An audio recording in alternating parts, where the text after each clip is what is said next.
Chapter 164. Make the last moment sweet. Maharaj, why are we doing meditation? Taking the mantra, reciting the mantra, doing self-inquiry, contemplating, reading books? Because the last day, the last moment is supposed to be a happy moment, a sweet moment. We are preparing for and ensuring that when the time comes for the spirit to separate from the body, there will be no thoughts of, I am dying. When this time comes, you will know with full conviction that I am unborn. This conviction is there, already established and real. It is there so that you may be in a sweet and happy mood, to make the last moment a happy moment. This is very, very simple knowledge, with no room for arguments or counter-arguments. This is not a debate. This is not about what is true or what is false, because there is no true or false. Ultimate truth means that there is neither true nor false. This is called ultimate truth. Over the weeks, we have been talking about the unborn child. Whether we were talking about spirituality or philosophy, all talk is for the unborn child.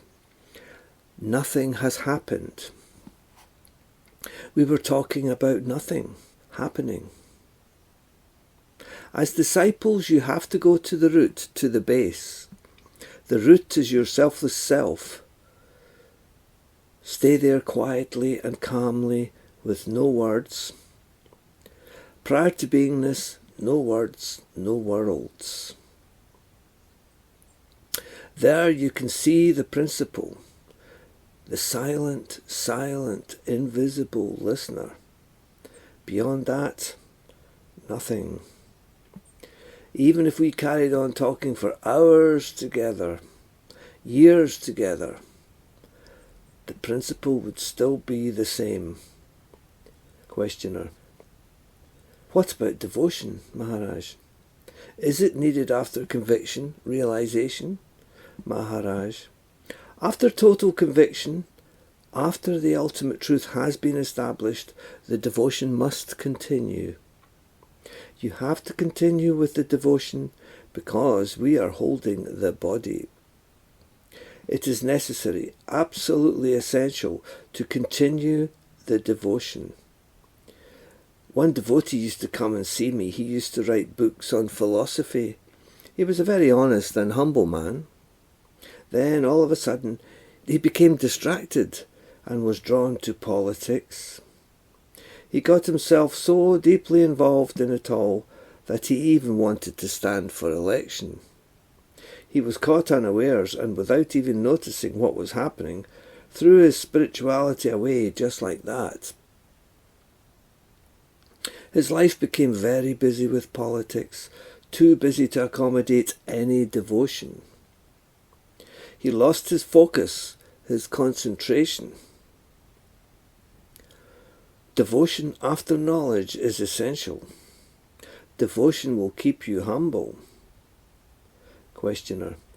I'm happy, Maharaj, because I am now at the last stage, after searching for 40 or so years. Yesterday I was feeling bodiless as well.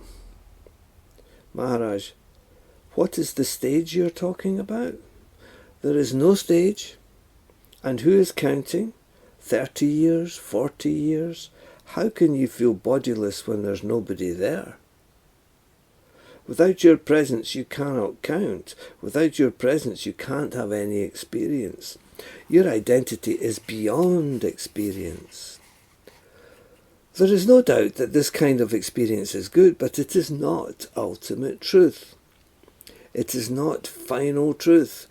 Remember, these are progressive steps, landmarks. Today you may experience I am Brahman, and tomorrow I am Almighty God. Good experiences, but still experience.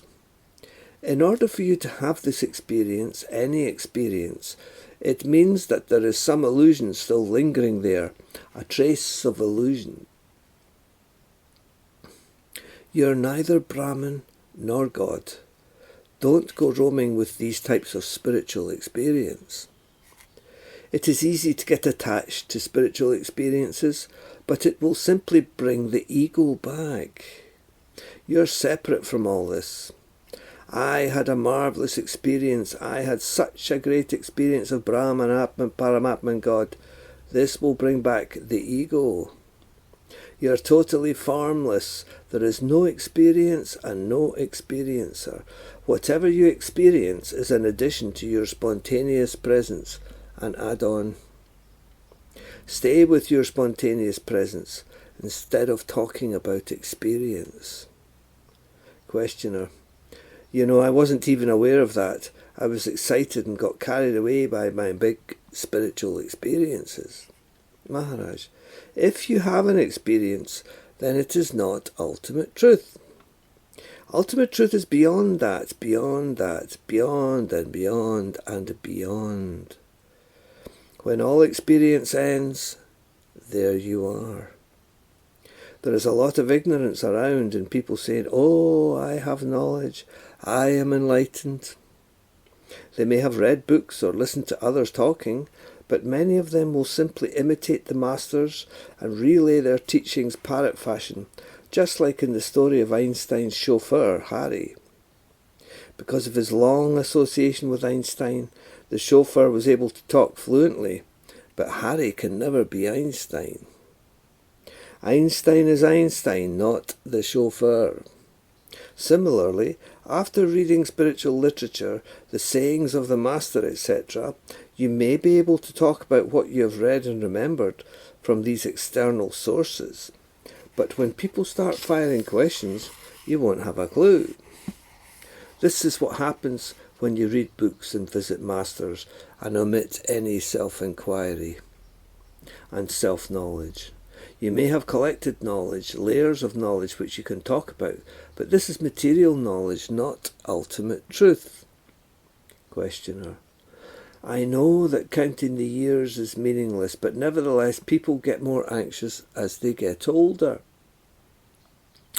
And some, including myself, are still trying to grasp the truth with the mind and the intellect. Maharaj: whatever you have read about or heard in the past, all the knowledge that you have collected, you are to drop. People are not wanting to do that. People are not willing to give up their body knowledge or what they see as their spiritual investment. Oh, I have spent 30 years doing this, my 40 years of spirituality. So they are not easily accepting ultimate truth. They want to remain as they are, but at the same time, they want to know the reality. You want to remain in the illusory world, but at the same time, you want to know the reality. Second questioner: I have been a student of Nisargadatta Maharaj's teachings for over 2 decades now. Sometimes I feel like I'm going round in circles. Yes, the teachings are most uplifting, but I feel I am lacking in direction and there's little or no movement. I sense that I may have been piggybacking on the teachings and using spirituality as another sort of identity. I can see that now. The master is still out there separate, so there is duality. Maharaj: you've read the books of the master, but you are ignoring your inner master. Ask yourself, whatever spiritual knowledge you have today, will it help you when you take your last breath? You see, this so-called spiritual knowledge is the greatest illusion. Intellectual understanding will not help you. Playing with the master's words feeds the subtle ego. Identification with the name of any master also feeds the ego. You are not separate from the master. That masterly essence is one. That same essence that is in Nisargadatta Maharaj is in you also. You're identifying with and attached to the name, maybe even the form of the Master. The Master is not the name. The Master is not the form. Whether he be Nisargadatta Maharaj, Ranjit Maharaj, Siddharameshwar Maharaj, Ramana Maharshi, Swami Vivekananda, Shankara. Where were these masters prior to beingness? You are saying, what did he mean by this? What did he mean by that? The master's words are indicators. Don't get caught in them. Have faith in what the master says and accept his message. Leave the mind behind. Stop analysing and dissecting the words. Stay with the meaning of what the masters are saying and trying to convey. Stop clinging to the words. This is your story, your reality. Accept the reality. This reality is infinitely more important than remaining an eternal student of spirituality. You have been reading books continuously, but you have not read the reader. Books have brought you here, but whatever you have been reading is not sufficient. You need to find out the principle behind your studies. What is it that you are looking for? Which concept is giving you the most trouble? Death and fear of death? You're studying what this master said or what that master said, and all the time you're ignoring the student. Don't ignore the student. Instead of focusing on studying, find out who is studying. Self-inquire.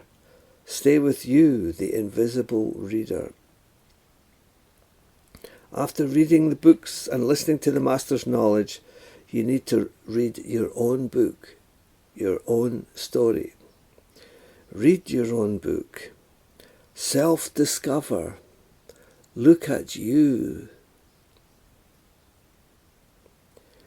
My master said, the real is very unknown to you. So live like that, and it will not be a problem for you. Get to know selfless self. Do self-inquiry. Meditate. Recite the mantra. Sing bhajans. Listen to the teachings of your inner master. You are a master. Questioner. I guess that if truth be told, we are too scared, and maybe we don't want to actually take the leap and become that. There is no becoming, is there? And we sense that there is no going back either. Maybe we just like gathering more and more knowledge and stroking the ego. This brings comfort to the bogus ego. Or maybe we do not really want to go deep enough into the teachings and really look for the meaning behind them. Maharaj, I have told you, it is not difficult. After knowing the reality, it will happen just like this in the story of the rope and the snake. When you know it is a rope, instantly you will say, oh, I know, why should I fear that rope? It is my illusion. Everything changes instantly. It is the same with the beggar boy. When he came to know he was a millionaire, he did not go begging the next day. Questioner. Yet still we go begging the next day, because if we don't, that 40-year search will seem to have been wasted, appear meaningless, in vain, I suppose. Maharaj, you are measuring the years because you forgot the searcher. Who is measuring the years? Questioner. Well, yes, I know that it is all an illusion.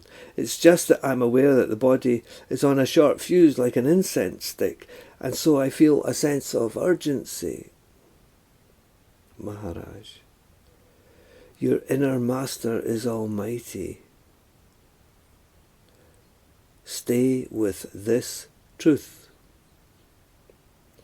You're counting the years, still fondly remembering all the names and places visited by the illusory body without any difficulty. But how easy it is for you to forget your Almighty Master within you. You are forgetting your Almighty Master within you. Sri Rameshwar Maharaj says, if people are blind, they will not know the reality that they are God. They are blind. God is in you. God is doing everything through you. The subtle ego has to be melted totally. I am doing this and that. As I have told you many times, you're not doing anything. You cannot do anything. There is no doer. Questioner. So, as a master and teacher, you're not actually interested in people's stories, for example, my long and arduous spiritual journey. Maharaj. They know when they come here that after leaving the path of ignorance, the illusory body, there is no difference between the master and the disciple. The master is already within you. You are a lion. You are a master. You have had a long association with the body, and so you are not accepting the reality so easily. Questioner. 24-hour continuous practice is quite a surprise. Maharaj. You spend 24 hours thinking, but then that is normal for you. Laughter. Questioner. Okay, then, non-stop practice. People who come here are surprised at first to realise how intense it is. It is not a part-time game or something. Also, their perception of meditation is that it is quite separate from their life. For example, I will meditate for 5 or 10 minutes, 1 hour, 2 hours, while the rest of their life is completely different. Maharaj. The knowledge is simple, it is very simple, but there must be a realised master to guide you, to hammer you, to indicate to you, to invite the attention of the invisible listener. You are ultimate truth. You are final truth. Hammering, hammering. After the master's hammering of the big stone, a sculpture will be revealed. A figure of the deity will be exposed. Questioner. Hammering and hammering, hammering and chiselling away. I need a lot of hammering. Maharaj. The deity lies within this big stone. The master must remove the unwanted parts. You may not like it, but you have to tolerate it. If you want to uncover God, you have to put up with the hammering. You must be brave and tolerate the master as he removes the unwanted parts from the stone. You are dealing with the processes of your life, therefore you are bound to encounter some difficulties and resistance. Don't give too much importance to these difficulties or problems. Questioner. Your teachings, Maharaj, are extremely radical and profound. They cut through everything, very direct, absolute, yet at the same time very down to earth, very straightforward. Direct, high teachings. This knowledge is fresh and has not been heard in this way before. This is ground-breaking. Maharaj. It is by the grace of my master, Nisargadatta Maharaj.